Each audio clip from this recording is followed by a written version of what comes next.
جیسے ہی حضرت عثمان رضی اللہ عنہ مسلمانوں کے تیسرے خلیفہ بنے،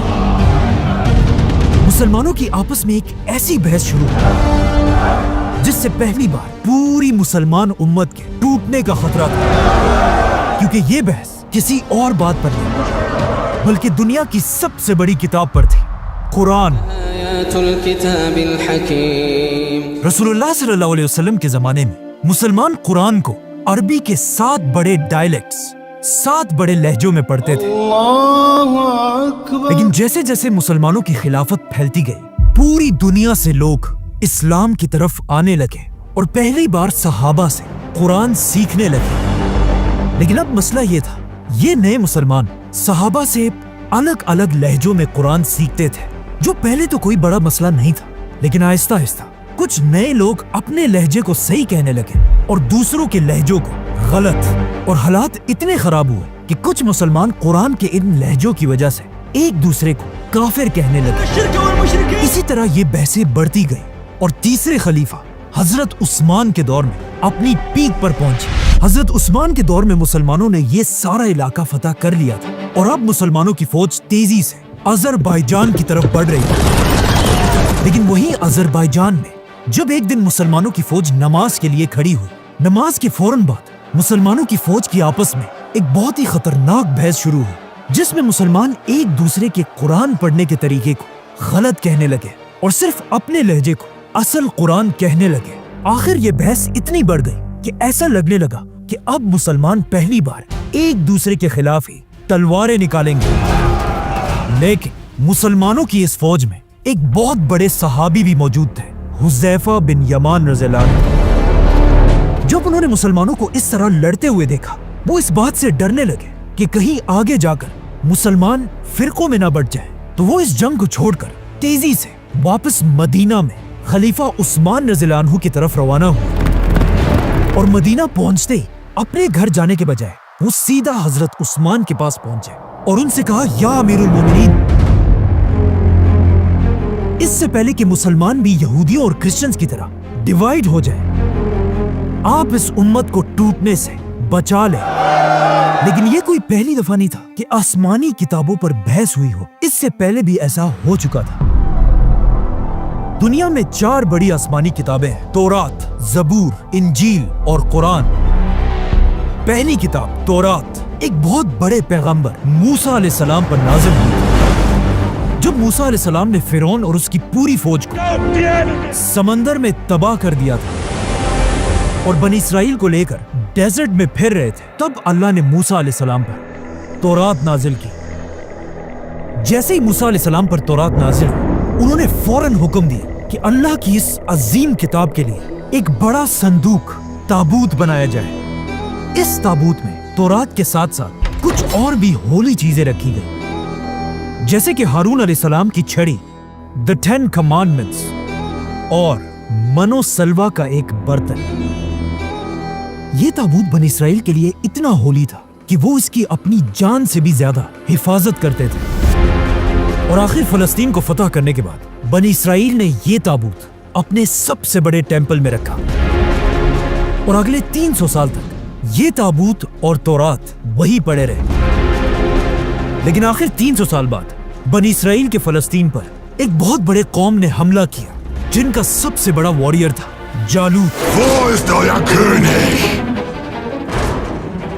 جالوت اور اس کی فوج بنی اسرائیل کو تیزی سے کرش کرتی گئی، اور فلسطین تیزی سے بنی اسرائیل کے ہاتھ سے نکلنے لگا، اور حالات اتنے خراب ہوئے کہ بنی اسرائیل کے علماء نے فیصلہ کیا کہ آج کے بعد ہر جنگ میں ہم یہ تابوت اپنی فوج کے سامنے رکھیں گے، تاکہ اس تابوت کی برکت سے ہم جنگ جیت جائیں۔ لیکن ایسا نہیں ہوا۔ جالوت کی فوج نے سب سے پہلا حملہ اسی تابوت پر کیا، اور موسیٰ علیہ السلام کے اس تابوت کو چھین کر اپنے ساتھ لے گئے، جس کے اندر اب تک دنیا کی پہلی اصلی تورات پڑی ہوئی تھی۔ آخر بنی اسرائیل کا ایک بہت بڑا بادشاہ ہے، داؤد علیہ السلام، جنہوں نے جالوت اور اس کی فوج پر حملہ کیا اور انہیں ختم کر دیا، اور موسیٰ علیہ السلام کے صندوق کو دوبارہ اس کی اصل جگہ پر رکھا۔ لیکن یہاں ایک بہت بڑا مسئلہ یہ تھا جب اس صندوق کو کھولا گیا اس کے اندر موسیٰ علیہ السلام کی تورات تھی نہیں، مطلب پہلی بار دنیا سے اوریجنل تورات غائب ہو چکی تھی۔ اسی لیے داؤد علیہ السلام پر دوسری آسمانی کتاب نازل ہوئی، زبور، جس کے بعد آنے والے پروفٹس نے تورات کو دوبارہ لکھا اور تورات اور زبور کو ایک ساتھ ایک ہی جگہ سیف رکھ دیا۔ لیکن داؤد علیہ السلام کے 400 سال بعد ایک بار پھر فلسطین پر حملہ کیا گیا۔ بیبیلون کے بہت بڑے بادشاہ بخت نصر، اس نے اتنا خطرناک حملہ کیا کہ لاکھوں یہودیوں کو مار ڈالا، یہودیوں کے ٹیمپل کو گرا دیا، اور بخت نصر نے اپنی فوج کو حکم دیا کہ جاؤ اور دنیا کی ہر تورات کو جمع کر کے ان سب کو آگ لگا دو۔ اور اس طرح ایک بار پھر تورات اور زبور دنیا سے غائب ہو گئی، جس کے بعد اگلے 100 سال تک دنیا میں کوئی بھی تورات اور زبور نہیں تھی۔ آخر 100 سال بعد ایک یہودی نے دوبارہ تورات لکھی، لیکن کچھ عرصے بعد پھر ایک بادشاہ نے حملہ کیا اور تیسری بار دنیا کی ساری تورات کو جلا دیا گیا، جس کے بعد یہودیوں نے بیٹھ کر پھر دوبارہ تورات لکھی۔ اسی طرح آج دنیا میں جو تورات ہے، دا ہیبرو بائبل، وہ موسیٰ علیہ السلام کی اوریجنل کتاب نہیں بلکہ دنیا سے 3-4 بار غائب ہونے کے بعد دوبارہ لکھی گئی ہے۔ اسی لیے آج دنیا میں کوئی بھی یہودیوں کی اس کتاب کو موسیٰ علیہ السلام کی اصل کتاب نہیں مانتا، ایون یہودی بھی The نہیں۔ Bible is literally not true. اب تورات کے بار بار غائب ہونے اور جلا دیے جانے کی وجہ سے تورات اتنی بگڑ چکی تھی کہ اب دنیا میں اللہ کی کوئی بھی آسمانی کتاب اپنی اصل شکل میں موجود نہیں تھی۔ اسی لیے یہاں پر اللہ نے اپنے بہت بڑے پیغمبر عیسیٰ علیہ السلام پر اپنی تیسری آسمانی کتاب نازل کی، انجیل۔ لیکن انجیل کو بھی بالکل قرآن کی طرح پہلے دنوں میں ایک کتاب کی شکل میں نہیں لکھا گیا، اور عیسیٰ علیہ السلام کے دنیا سے جانے کے بعد ان کے فالوورز زبانی ایک دوسرے کو انجیل سکھانے لگے،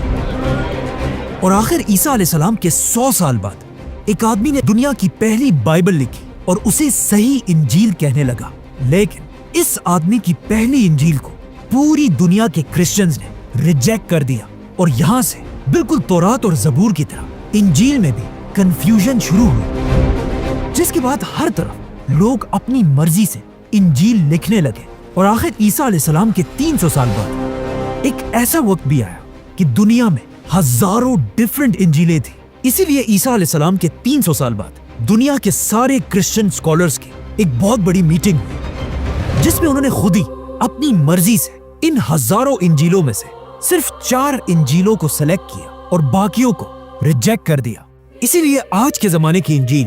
بائبل کو عیسیٰ علیہ السلام کی صحیح انجیل نہیں کہا جا سکتا، بلکہ ایون کرسچنز بھی اسے صحیح انجیل نہیں سمجھتے۔ تو اب تورات، زبور اور انجیل تینوں آسمانی کتابیں جب دنیا سے غائب ہو چکی تھی تو اللہ نے دنیا میں اپنی آخری کتاب نازل کی، قرآن۔ Muhammad, read. لیکن بالکل تورات، زبور اور انجیل کی طرح جب مسلمان حضرت عثمان کے دور میں قرآن پر بھی بحث کرنے لگے، اسی وقت حذیفہ بن یمان رضی اللہ عنہ خلیفہ عثمان کے پاس پہنچے اور ان سے کہا، یا امیر المومنین، اس سے پہلے کہ مسلمان بھی بالکل یہودیوں اور کرسچنز کی طرح اللہ کی کتاب پر اختلاف میں پڑ جائے، آپ اس امت کو بچا لیں۔ لیکن خلیفہ عثمان رضی اللہ عنہ کو اس مسئلے کا پہلے سے ہی پتا تھا، کیونکہ اس سے کچھ ہی دن پہلے ایک دن مدینہ میں 2 بچے ایک دوسرے کو قرآن سنا رہے تھے۔ ان دونوں بچوں کا قرآن تھا تو ایک ہی، لیکن ان کے قرآن کا لہجہ ایک دوسرے سے ڈیفرنٹ تھا، جس کی وجہ سے یہ دونوں بچے آپس میں لڑنے لگے۔ جب ان کے ٹیچرز کو اس کا پتا چلا، ان بچوں کے ٹیچرز بھی قرآن کے لہجوں پر لڑنے لگے۔ آہستہ آہستہ یہ لڑائی اتنی پھیل گئی کہ یہ مسئلہ سیدھا خلیفہ عثمان تک پہنچا۔ تو اب جب مدینہ سے لے کر خلافت کے بارڈرز تک لوگ قرآن کے لہجوں پر بحث کرنے لگے تھے، تب حضرت عثمان نے اپنی زندگی کا سب سے بڑا فیصلہ کیا اور مدینہ کے سارے بڑے صحابہ کو مسجد نبوی میں جمع کیا، اور پھر رسول اللہ صلی اللہ علیہ وسلم کے منبر پر کھڑے ہو کر کہا کہ وقت آ چکا ہے پوری دنیا کے مسلمانوں کو قرآن کے ایک ہی لہجے پر یونائٹ کیا جائے۔ جس میں کچھ صحابہ حضرت عثمان کے اس فیصلے سے خوش نہیں تھے، لیکن زیادہ تر صحابہ نے حضرت عثمان کے اس فیصلے کو سپورٹ کیا، جن میں سب سے بڑے صحابی تھے فیوچر خلیفہ حضرت علی رضی اللہ عنہ۔ حضرت عثمان رضی اللہ عنہ نے ایک لہجے کا قرآن بنانے کے لیے